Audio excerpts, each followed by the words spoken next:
Alabama, at least from a historical perspective, has a phenomenal fossil record. When I was a kid, I loved being at the beach and I absolutely loved sharks, and I realized that biology was not really my thing. But when I was 16, I was like, I think I want to be an archaeologist. So I did a field camp here, which used to be called Expedition back in the day. It was a week-long camp where we went out in remote places in Alabama and we did archaeology and geology and paleontology. And I absolutely fell in love at 16 with this idea of just hiking and camping and pulling a fossil out of the ground, being the first human hands to touch that. You know, it was just one of those things. I was absolutely sold at that point. And so I switched my major originally from anthropology to geology and found a home, and then found that Alabama is a wonderful place to do all of these things. And so that's kind of how I got into what I do. Is actually comes right back to what we're doing here. My paper looked at what sharks that lived during the time of the dinosaurs ate. So the reason that this is kind of a big mystery is because sharks are mostly cartilage, so their bodies don't preserve well in the fossil record, and really all we have is their teeth. And so that means, you know, you're looking at one little bone and trying to figure out the details of how that shark lived, what it ate, where it died, things like that. And so what we did was we looked at what we call nitrogen isotopes. And that sounds like a big scary thing. And it's really a simple concept. It's a you are what you eat. So nitrogen is a macronutrient that our bodies have to have, and we can't fix nitrogen ourselves. That means we have to get it from our food. So basically, we eat plants or animals, you know, whatever you prefer, and you absorb some of that nitrogen.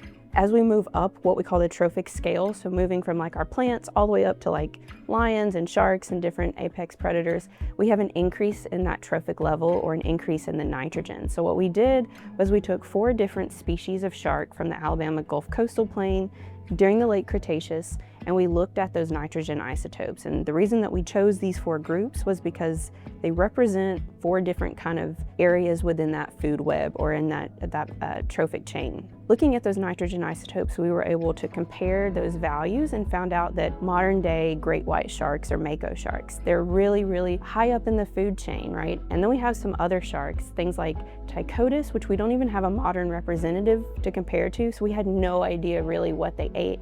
We just know that their teeth look like molars, like they crushed things. And what we found out was that our nitrogen isotopes are actually consistent with that hypothesis. So it's really cool to be able to take some kind of quantitative data that we assumed based on the paleo record and put some quantitative data with that to be able to better understand, you know, what they ate.